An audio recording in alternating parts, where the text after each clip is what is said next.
ऐसी तस्वीरें सामने आ रही हैं जिसकी कल्पना महीने भर पहले तक किसी ने नहीं की थी। जो बंगाल कभी अवैध घुसपैठियों के लिए सुरक्षित पनाहगार बना हुआ था, आज उसी बंगाल की सीमाओं पर घुसपैठियों की पिंडलियां यानी काफ कांप रहे हैं। वजह साफ है, मुख्यमंत्री शुभेंदु अधिकारी की जीरो टॉलरेंस पॉलिसी और बीजेपी की नई बनी सरकार का वो मंत्र जिसने घुसपैठियों के सिंडिकेट की रीढ़ तोड़ दी है। वो मंत्र है डिटेक्ट, डिलीट और डिपोर्ट, यानी पहले पहचानो, फिर नाम हटाओ और फिर सीधे सीमा पार खदेड़ दो।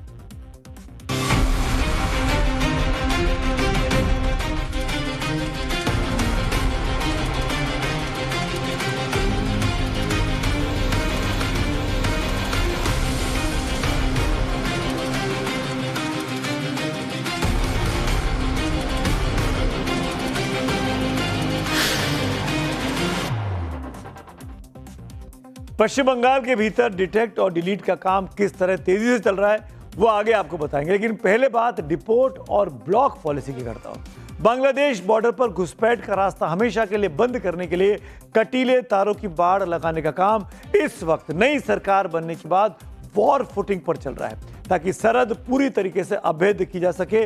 बारिश का मौसम सर पर आए उसके पहले इस काम को बीएसएफ कर लेना चाहती है। घुसपैठ को परमानेंट रोकने के लिए शुभेंदु सरकार ने पहले फेज में 27 किलोमीटर जमीन का मालिकाना हक सीधे तौर पर बीएसएफ को सौंप दिया। बांग्लादेश बॉर्डर इलाके में फेंसिंग यानी बाड़ लगाने के लिए 43 एकड़ जमीन बीएसएफ को दी गई। भारत की बांग्लादेश से 4097 किलोमीटर सीमा लगती है। इसमें पश्चिम बंगाल से 2217 किलोमीटर बॉर्डर है। इसमें से 1600 किलोमीटर पर पहले ही बाड़ लगाई जा चुकी है, लेकिन पिछली ममता सरकार के ढुलमुल रवैये और भूमि अधिग्रहण न करने के फैसले की वजह से लगभग 550 किलोमीटर का हिस्सा खुला है, जिसे अब शुभेंदु सरकार हर कीमत पर बेड़ाबंदी करके बंद करना चाहती है। और इसी ब्लॉक नीति के केंद्र में कूच बिहार का 3 बीघा कॉरिडोर आ गया है। बांग्लादेश के पड़ग्राम सब डिस्ट्रिक्ट से जुड़े इस हिस्से को भारत ने लीज पर दे रखा है, जहां फेंसिंग का काम होना है, लेकिन यहां बाड़ लगाने को लेकर इंटरनेशनल विवाद भी खड़ा हो गया है। क्या है ग्राउंड जीरो का सच? हमने सोचा ये देखने के लिए अपनी कैमरा टीम को, अपने सहयोगियों को ग्राउंड जीरो पर भेजते हैं। 3 बीघा कॉरिडोर से हमारे सहयोगी अभिषेक राज की एक्सक्लूसिव रिपोर्ट आपको देखनी चाहिए।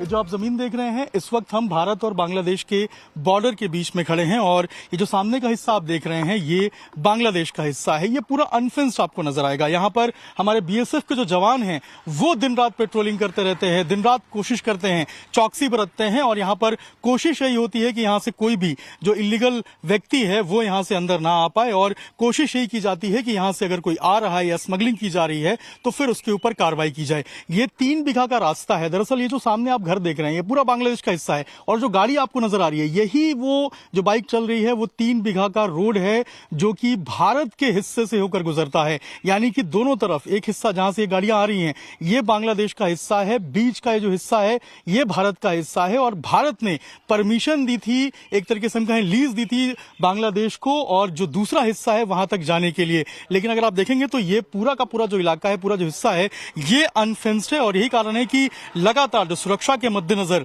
जो एक तरीके से हम कहें जो फेंसिंग है वो काफी ज्यादा महत्वपूर्ण हो जाती है। 9 मई को पश्चिम बंगाल के मुख्यमंत्री के तौर पर शपथ लेने के बाद शुभेंदु अधिकारी ने घुसपैठियों पर एक्शन की वार्निंग दे दी थी और अब वो कर भी दिखा दिया है। बंगाल से बांग्लादेशी घुसपैठिए बोरिया बिस्तर समेटकर भाग रहे हैं। यकीन ना हो तो इन तस्वीरों को मेरे साथ जो चल रही है उसको ध्यान से देखिए। जो बांग्लादेश सीमा के करीब पश्चिम बंगाल के हकीमपुर की ये तस्वीरें हैं। शुभेंदु सरकार के एक्शन से बांग्लादेशी घुसपैठियों में किस कदर तनाव है, हड़कंप है, इन तस्वीरों से साफ समझा जा सकता है।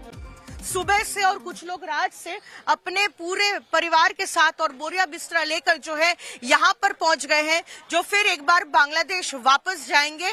और हमारे पीछे जो है बीएसएफ की चेक पोस्ट है, एक एक परिवार जो है उन्हें उस तरफ ले जाया जा रहा है और बीएसएफ के अधिकारी जो है यहीं से उनकी तमाम जानकारी ले रहे हैं, उनकी जितने भी क्रीडेंशियल्स है उसे रजिस्टर कर रहे हैं और एक बार जो है उनको हरी झंडी दी जाएगी कि इनको उस पार भेजा जा सकता है या नहीं, उसके बाद ही भेजा जाएगा।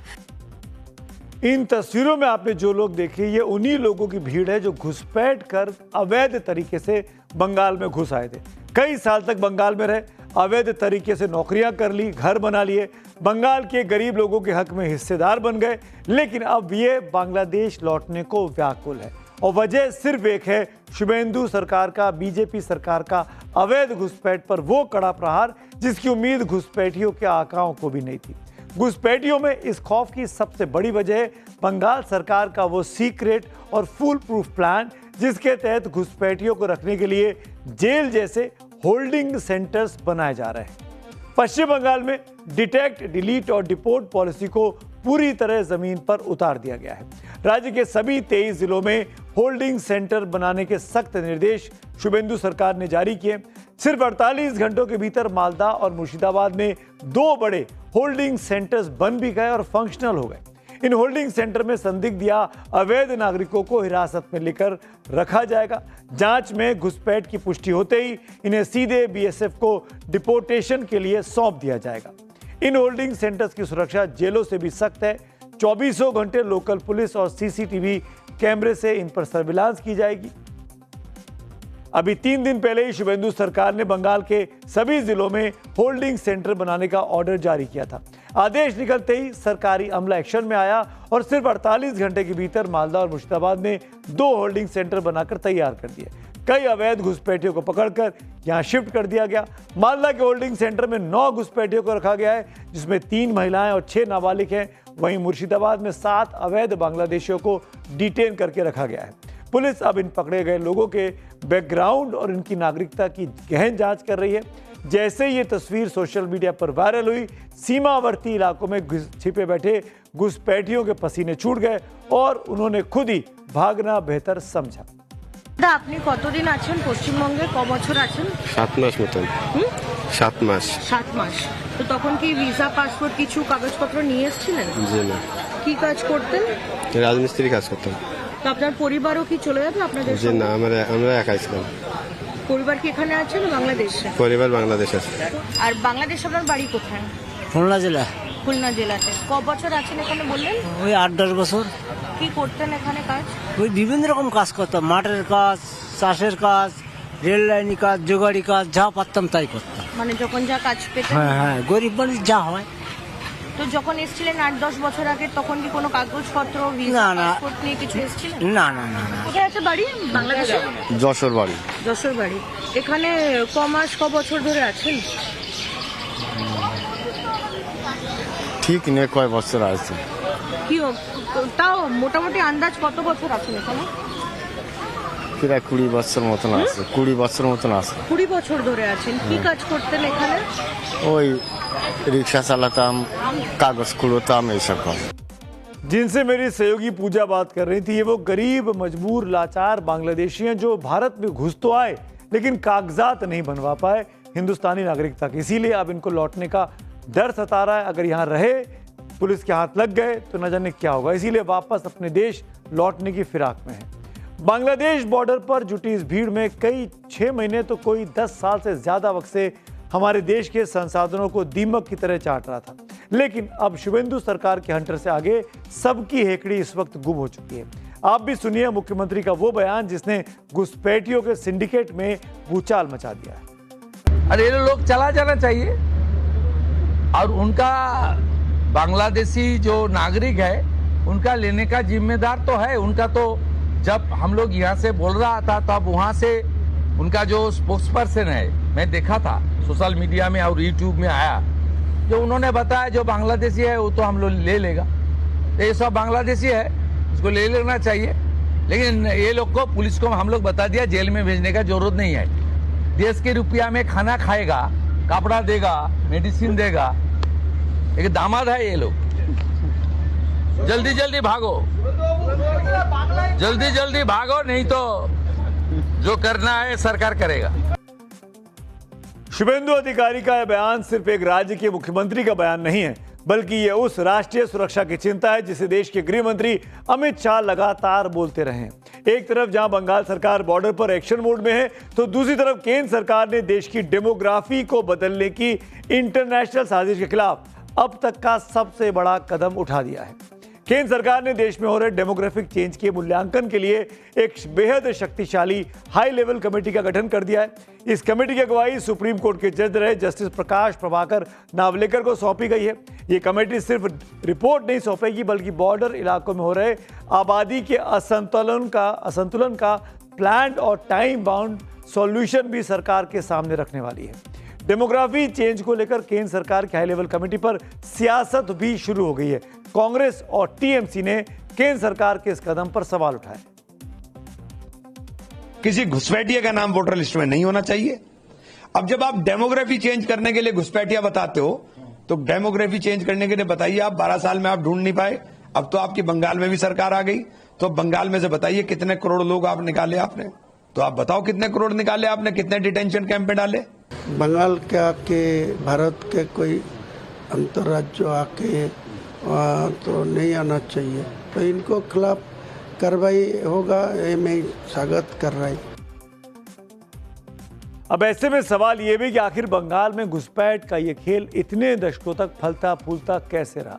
दरअसल पश्चिम बंगाल का भूगोल कुछ ऐसा है कि यहाँ की नदियां, खेत और खुली सीमाएं घुसपैठियों के लिए चोर रास्ता बन जाती है। बांग्लादेश से सबसे ज्यादा अवैध घुसपैठ उत्तर 24 परगना जिले से होती आई है। बशीरहाट, स्वरूपनगर, हकीमपुर और बोगांव घुसपैठियों के सबसे आसान और ट्रेडिशनल रूट बताए जाते हैं। दूसरा रूट है नदी का। मुर्शिदाबाद में जलंगी नदी के रास्ते लाल गोला से बांग्लादेशी घुसपैठिए रात के अंधेरे में भारत की सीमा में दाखिल होते रहे हैं। मालदा के हडिया और बामनगोला के वो इलाके जहां से महानंदा नदी गुजरती है, वहां के खेतों को घुसपैठिए अपने छिपने और पार होने का जरिया बनाते रहे। और तीसरा रूट है दक्षिणी दिनाजपुर का। यहाँ चेकपोस्ट है, लेकिन इसके आसपास की खुली बाढ़ का फायदा उठाकर अवैध घुसपैठ को अंजाम दे दिया जाता है। चौथा रूट है कूच बिहार का मेखलीगंज और तूफानगंज का इलाका, जो आगे चलकर असम बॉर्डर से सीधे जुड़ता है। इस रूट का इस्तेमाल ह्यूमन ट्रैफिकिंग और घुसपैठ के लिए धड़ल्ले से होता आया है। अब कार्यक्रम के आखिर में आ गया हूं, बात करूंगा चक्रव्यूह में पब्लिक व्यू की, क्योंकि आपके व्यू पर ही ये शो बनता है। भूपेश मिश्रा लिखते हैं, बंगाल का बॉर्डर सुरक्षित करना अभी शुभेंदु सरकार का एकमात्र लक्ष्य होना चाहिए। बाकी मुद्दे थोड़ा और इंतजार कर सकते हैं। राष्ट्रीय सुरक्षा नहीं तो कैसा काम चलेगा। कर्नाटक के मुद्दे पर हिमानी रावत का ट्वीट है, नॉर्थ में ओबीसी की राजनीति करने वाली कांग्रेस दक्षिण में ओबीसी सीएम को हटा रही है। कहीं यही गलती कांग्रेस के दक्षिण दुर्ग में सेंध ना लगा दी। तो आज मेरे साथ चक्रव्यूह में इतना ही। कल मुलाकात होगी, तब तक के लिए शुभ रात्रि।